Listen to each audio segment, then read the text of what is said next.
Vamos lá, pessoal.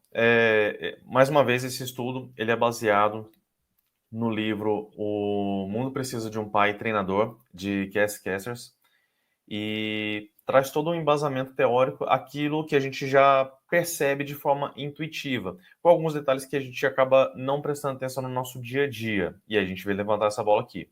Só para relembrar um pouquinho, a gente percebe que hoje a sociedade ela está doente, é um fato.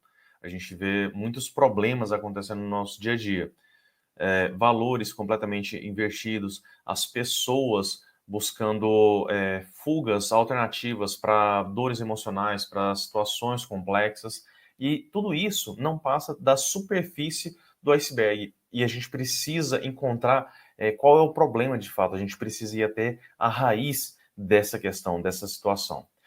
A gente viu no último vídeo a respeito dos três tipos de orfandade.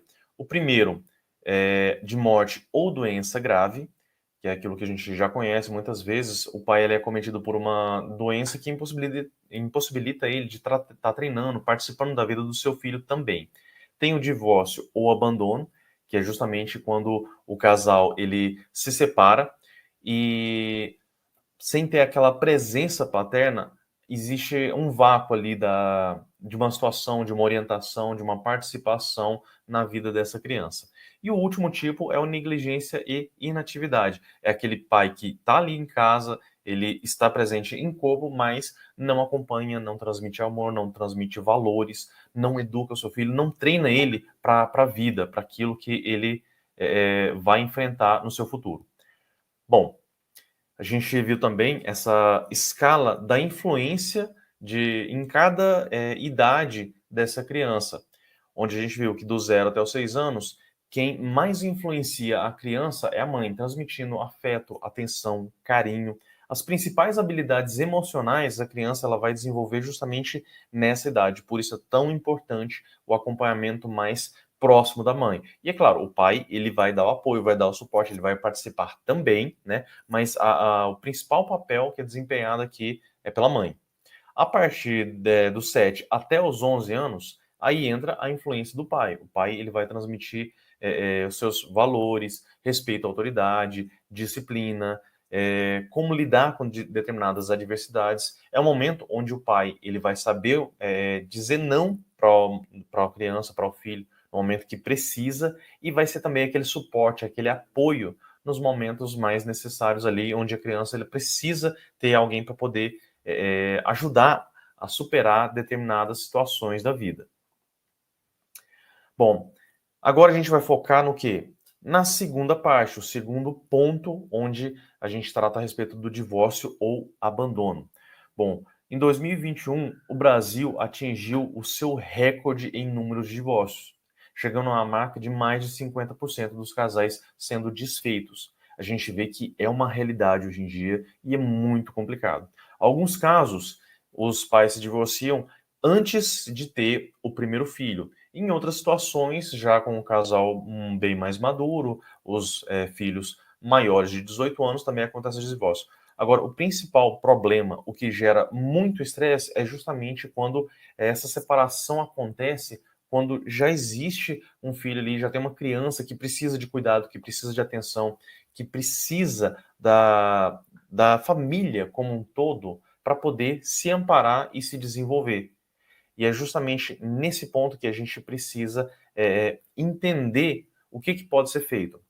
Primeiro ponto, a gente precisa levantar e entender que existem muitas mães que se desenvolvem, que crescem, que criam seus filhos nessa condição, e é maravilhoso isso, porque elas se esforçam, são verdadeiras heroínas, que apesar de todas as dificuldades, ainda conseguem lidar muito bem, fazendo ali, cumprindo o papel de pai e mãe ao mesmo tempo. Só que, da mesma forma, não adianta a gente negar a realidade que a figura paterna, ela não deixa de ser importante. É necessário. Então, o pai ele vai conseguir levar determinadas situações, determinados valores ali que são importantes. Que por mais que a mãe ela consiga se esforçar, consiga manter todo o desenvolvimento, ela não vai conseguir abranger todos esses aspectos, toda essa gama. Um exemplo disso é que as mulheres são naturalmente mais carinhosas, mais amorosas, e elas conseguem transmitir isso muito bem aos filhos. só que em determinado ponto, ela tem um pouco mais de dificuldade em deixar esse filho ir para o mundo. Então é natural que a mãe ela crie mais seus filhos para dentro, para casa, para si. Então ela vai continuar mantendo o seu filho enquanto for possível, embaixo ali da sua asa, embaixo do seu cuidado, porque é de fato doloroso ver o seu filho batendo asas e saindo do ninho. Da mesma forma, o pai ele vai sentir essa dificuldade, vai. Só que o pai ele tem mais facilidade em aceitar isso porque entende que é uma etapa necessária. Inclusive, quando a gente tem aquela marcação ali, não tem nesse gráfico aqui, mas no livro ele expande um pouco mais a respeito desse estudo. A partir dos 12 até os 18 anos, quem mais vai influenciar a criança ali, o filho, são os amigos, os coleguinhas, é o ambiente onde ele está inserido. Só que dos 18 até os 21 anos, volta essa responsabilidade para o pai. Esse período de transição onde o pai ele vai é, conduzir o filho para a idade adulta, onde ele vai se afirmar como homem e vai procurar construir a sua própria família. Muitas vezes ali entre os 21 e 25 anos, a idade mais comum onde ele se relaciona e chega a se casar. Então, vocês percebem a importância dessa autoridade, dessa presença masculina ali, a condução do filho para a vida adulta. Essa etapa, ela é muito importante, ela é crucial, e o homem, ele conduz essa parte. É muito natural em famílias monoparentais, onde a mãe está cuidando, ela chega nessa fase e ela tem mais dificuldade em conduzir o filho para o mundo. É mais fácil ela manter. E aí nós vemos aí muitos adultos que permanecem aí na casa da mãe, ou muitos casos, inclusive na casa dos pais, mesmo quando tem os dois pais presentes, aí a gente vê muito acontecer isso e a gente vai demonstrar alguns quadrantes ali por que que isso acontece. Mas a gente vê que, principalmente nesse caso aí, com a mãe, ela tem mais dificuldade de conduzir para a vida adulta e tem a tendência de cuidar até uma idade mais avançada aí, os filhos, e eles têm essa dificuldade de amadurecimento. Bom, vamos falar agora um pouquinho sobre a geração neném, né? Nem trabalha e nem estuda. E eu trouxe essa charge aqui que demonstra bem sobre esse detalhe aqui. O que que o neném vai ser quando crescer? Nem emprego, nem estudo. Essa realidade, ela está crescendo e existem cada vez mais jovens se encontrando nessa situação.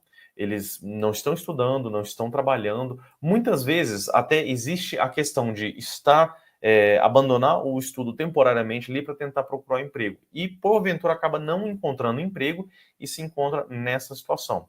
A gente vê aqui que os jovens entre 15 e 29 anos que não estudam nem trabalham chegam a ser 23%. Estudam e trabalham são apenas 13%, só estudam 28% e só trabalham 35%. Isso aqui é um dado assim, muito importante para a gente levantar, porque existem algumas condições que o jovem ele concluiu uma etapa, uma fase do seu estudo e vai realmente procurar o seu emprego, vai procurar se inserir no mercado de trabalho e fica um período sem conseguir achar emprego. Só que hoje está acontecendo da normalização desse evento. Tem muitos jovens que estão nessa situação e não se preocupam mais em procurar emprego, esperam a vaga, a oportunidade certa chegar e não se incomodam com isso. E essa é a principal preocupação.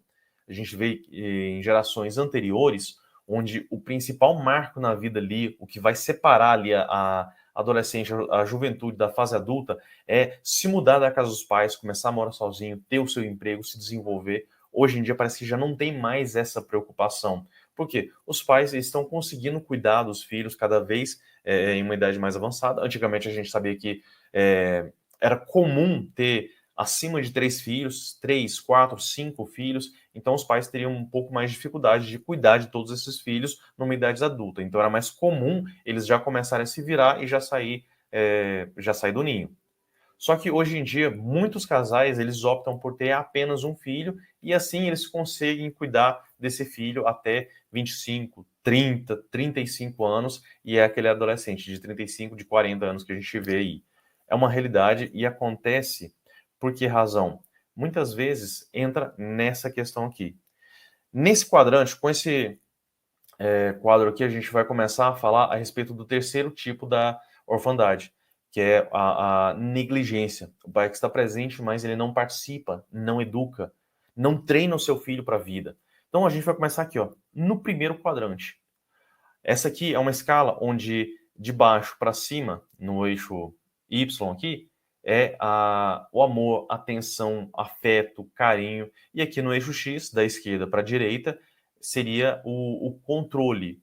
Quanto do pai ele mantém o pulso ali, ele tenta conduzir o seu filho, né? Então, nesse primeiro quadrante aqui, seria o amor lá embaixo, no mínimo, e o controle também. É aquele pai que não se importa, não se dedica, não busca acompanhar seu filho, mas também não tem interesse. Então, são pais que não enxergam, geram filhos negligentes. Aqui é um ponto assim bastante sensível, porque é mais comum gerar muitas disfunções aqui.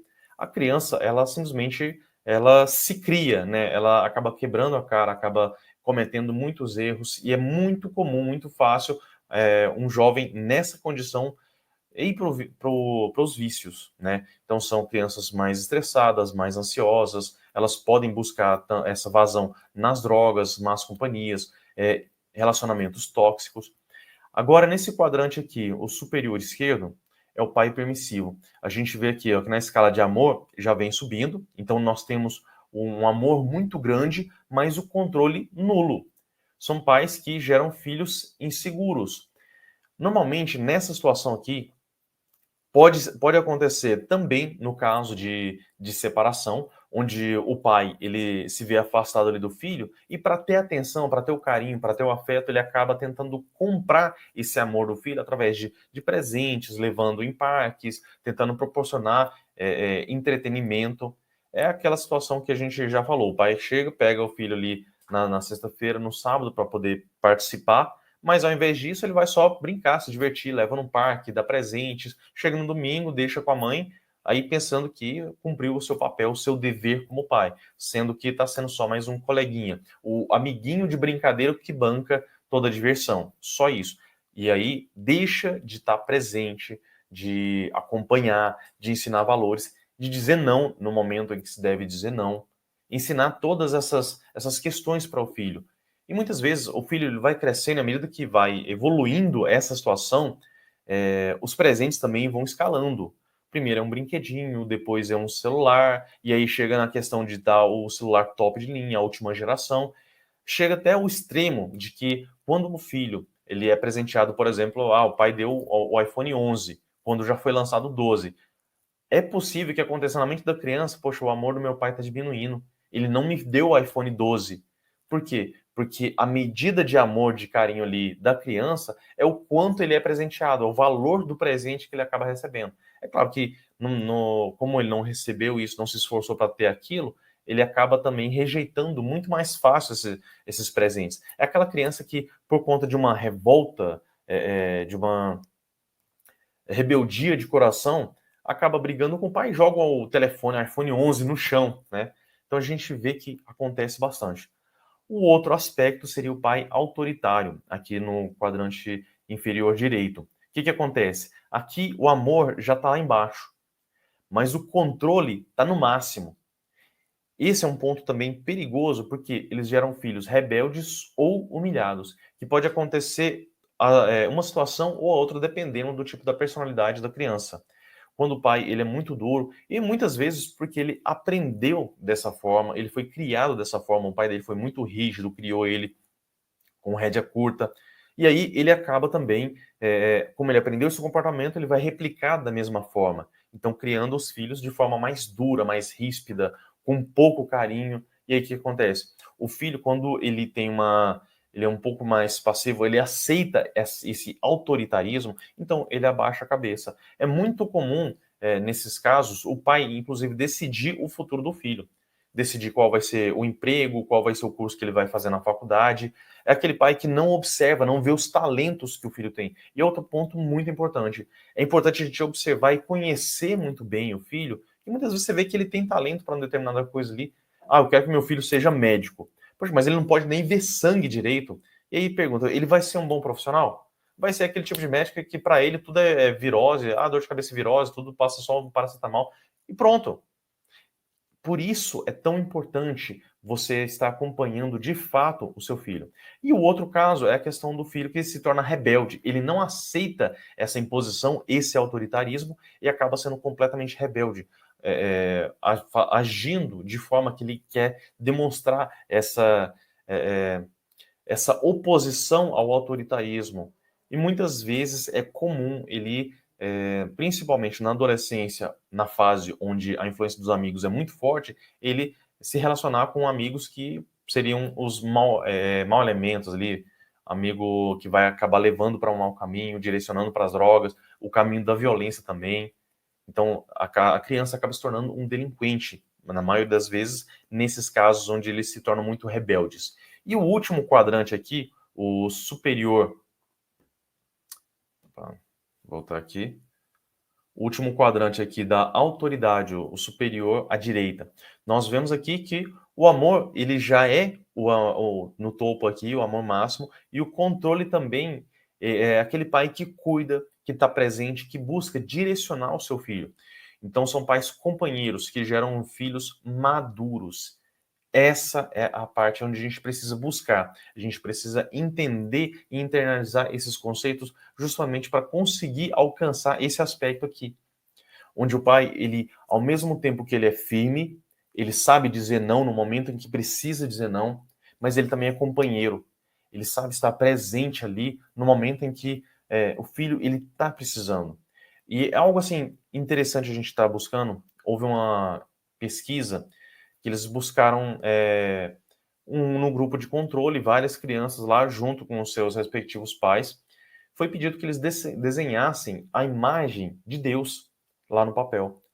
E é um momento assim bastante emocionante que as crianças, quando elas começam a desenhar lá, os pais começam a se identificar.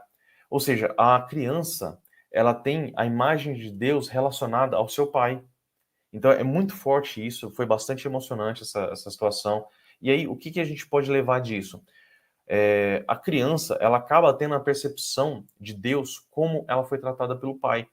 Se eu tenho um pai próximo, um pai companheiro, a visão que a criança vai ter de Deus também é aquele Deus companheiro que ajuda, que está ali presente em todas as situações. Se é um pai muito duro, ríspido, aquele pai que carrasco, a imagem que a criança tem é de um Deus carrasco também. Se é um pai distante, que não acompanha, é totalmente negligente, a criança também acaba tendo a impressão, a imagem de Deus, que é aquele Deus distante.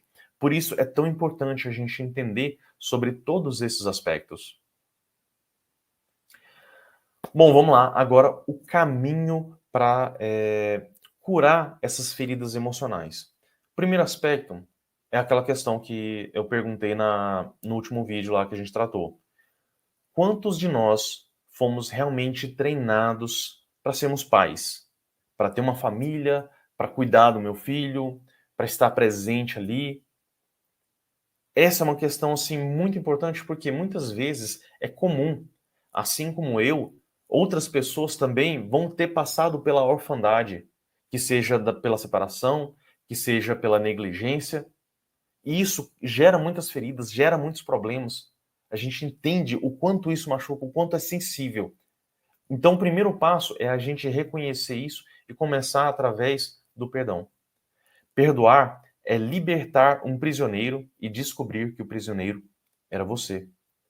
Por isso é tão importante a gente tratar sobre isso, que muitas vezes nós temos também essas feridas, porque lá atrás, bem ou mal, a gente sofreu em alguma situação, em algum momento, e a gente acaba levando, a gente acaba carregando esse sofrimento para a nossa vida adulta. E isso acaba interferindo também nas nossas decisões. É importante a gente reconhecer esses fatos.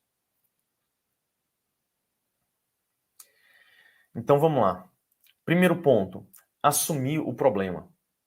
É muito comum a gente não tocar nessa ferida, a gente evitar olhar para essa ferida e tratar como algo normal. A gente vê a própria sociedade tratando tudo isso como normal, né? Está cada vez mais comum. Quando a gente fala a respeito da separação, o divórcio ali, está crescendo e está sendo tratado como uma coisa comum.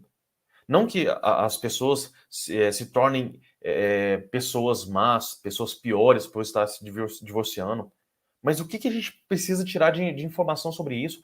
É tão comum hoje em dia a gente pegar, ao invés de a gente lutar para consertar, a gente simplesmente trocar. Ah, o casamento vai mal, não, separa logo, tal. É comum, os amigos acabam influenciando nesse ponto. A gente acaba sempre buscando, vendo a grama do vizinho, nossa, porque tal relacionamento é tão bom, queria que o meu fosse assim, não, vou trocar. Tá se tornando normal. Esse é o ponto. Então, a gente reconhecer o problema, entender que acontece é o primeiro passo. Perdoe a pessoa.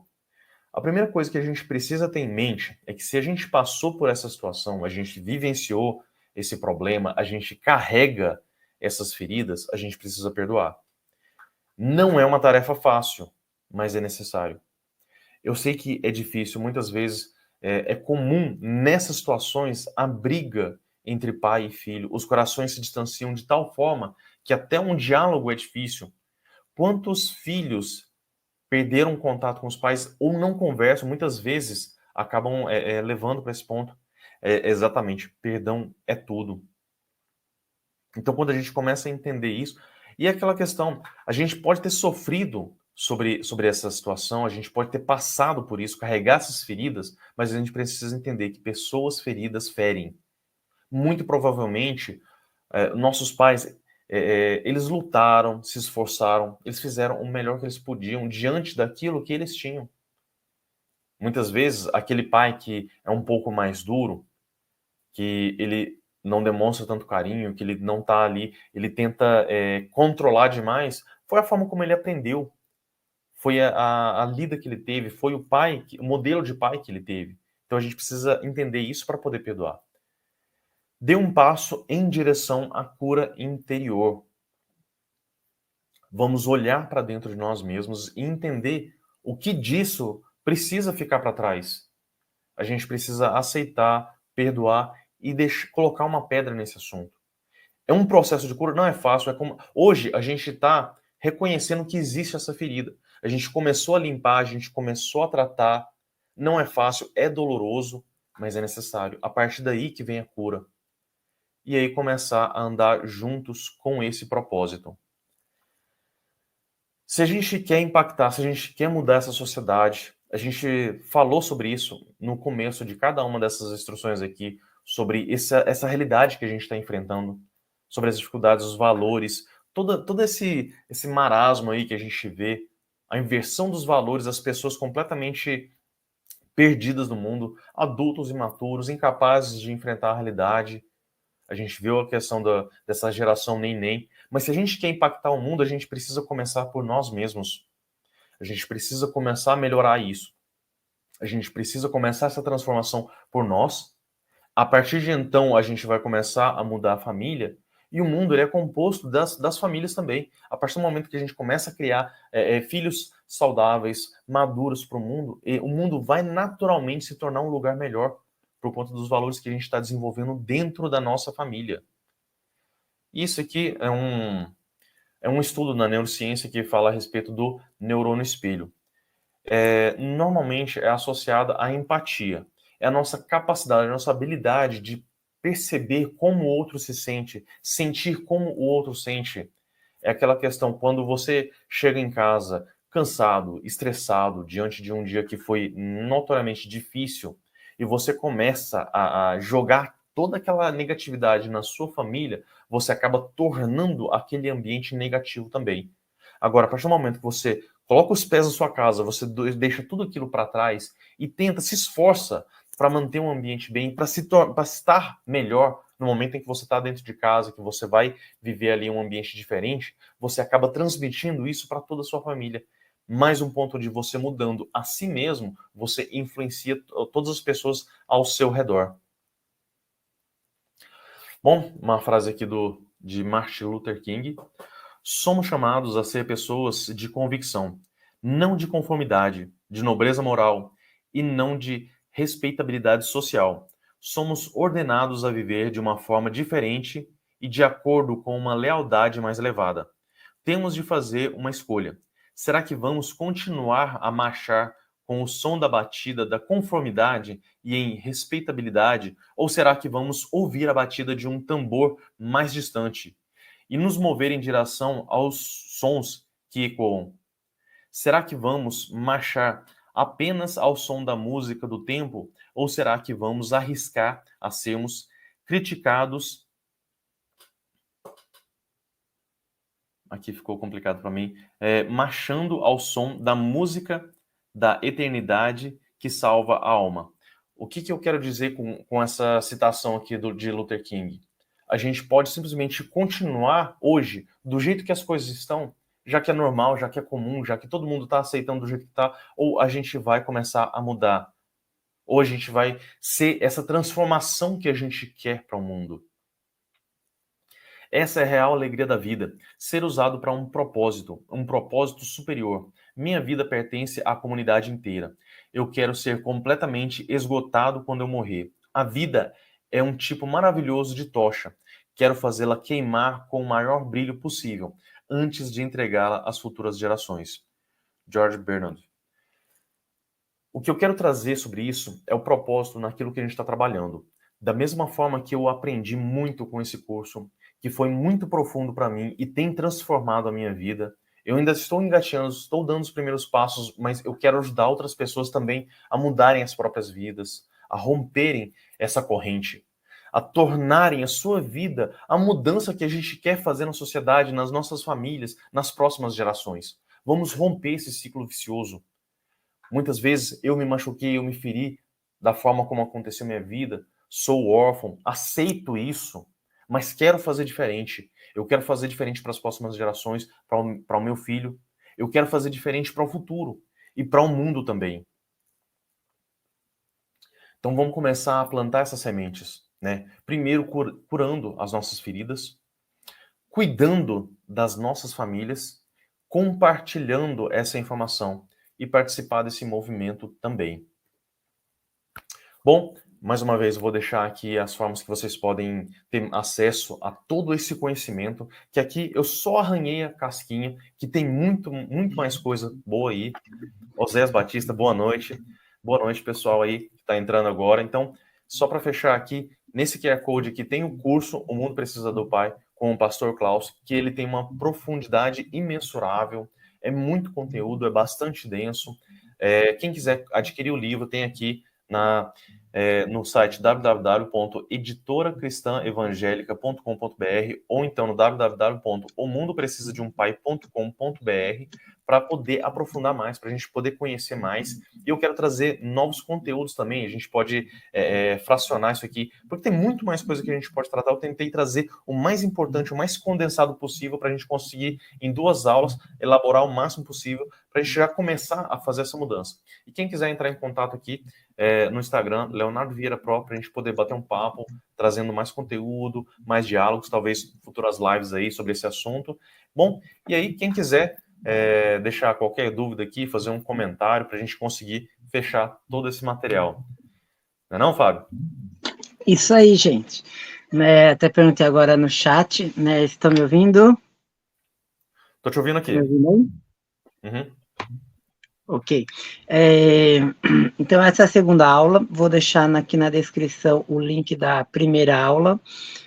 Também junto na descrição tem um link do material original, né, que o Leonardo comentou, e também tem as playlists, né, tanto as playlists de devocionais, como uma playlist dessas aulas de conteúdo mais espiritual, um conteúdo mais psicológico. Então, olha aí nas playlists que você vai achar mais material.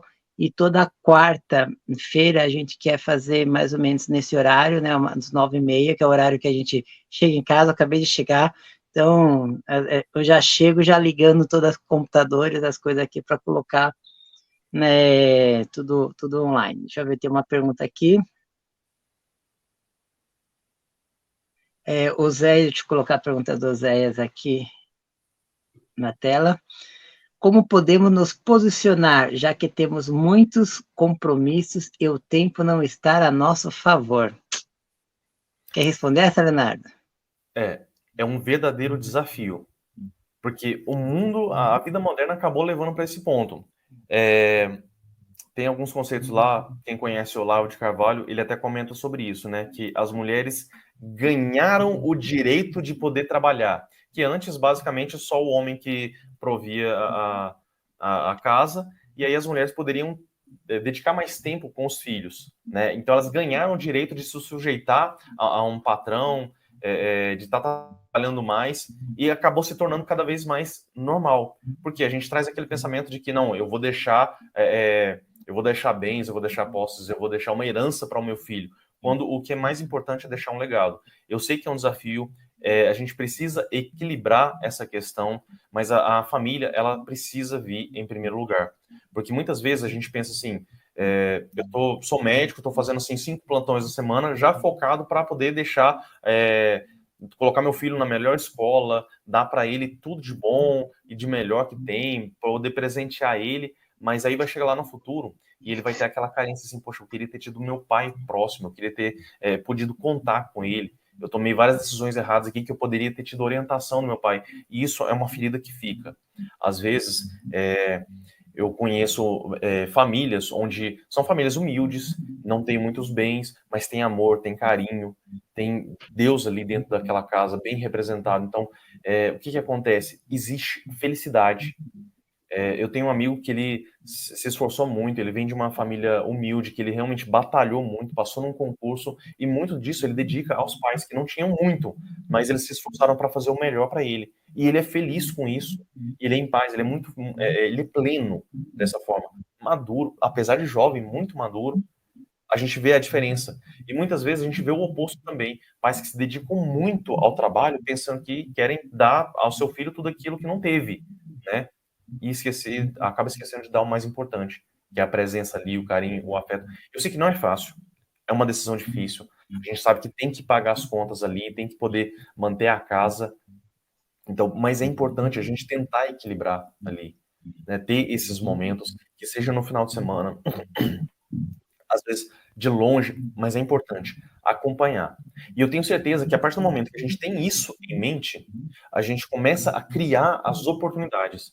Muitas vezes, quando a gente não está preocupando com esse detalhe, a esse respeito, é mais difícil a gente criar essas oportunidades, correr atrás. Agora, quando eu sei que, poxa, é importante eu dedicar tempo, você começa a colocar suas metas. Hoje eu consigo passar 30 minutos com o seu filho. Faça esses 30 minutos valerem a pena. Faça ser maravilhoso esse tempo que você passa com seu filho. E aos poucos você tenta, não, vou tentar amanhã passar 40 minutos, 50 minutos, e cada vez mais, a cada dia que passar, dedicar mais tempo. Mas se eu tiver 10 minutos para estar com o filho, eu vou fazer esses 10 minutos serem maravilhosos. Esse é o ponto. Tempo de qualidade. Isso que é importante. Exatamente, né? E o tempo de qualidade você dá o tempo exclusivo. Não é falar que vai assistir um filme e ficar no celular. Não é falar que vai passear e ficar no celular, ocupado com o mundo externo, porque, na verdade, sua cabeça está lá na internet, está conectado com outras pessoas e você não está nem aí para aquela pessoa que está ao seu lado. Então, hoje a gente vive uma época onde muitas vezes a gente está conectado aqui online, todo mundo, pessoas distantes, próximas, mas e quem está aqui do meu lado, né? Então, a gente tem que procurar realmente estar conectado, de querer estar afetivamente. Exatamente. Fechou. Mais alguma Tá pergunta? certo. Então, é isso por hoje, pessoal. Obrigado. Se você gostou desse conteúdo, compartilha esse vídeo, compartilha o anterior também, né? E quarta-feira temos mais aqui, né? Com várias pessoas diferentes, né? Quero trazer sempre novos temas ou temas recorrentes também, né? Mas tudo depende também das perguntas, comente que a gente vai responder o que for perguntado aqui nos comentários. Tá ok? Perfeito. Fábio, mais uma vez, obrigado pela oportunidade, obrigado pelo Eu que espaço aqui. agradeço. Quem participou do chat, obrigado pelo carinho aí, as perguntas são importantes. Vamos construir essa comunidade, compartilhe um pouquinho que a gente aprende aqui, se a gente puder passar, vamos alcançar o maior número possível de pessoas, que assim eu tenho certeza que a gente consegue fazer uma diferença e um impacto muito grande no mundo. Certinho? Legal. Obrigado, cara, valeu, hein? Tá ok, então. Obrigado, pessoal. Até a próxima, quarta-feira que vem e sextas-feiras à noite também. Até Perfeito, mais. obrigado, boa noite.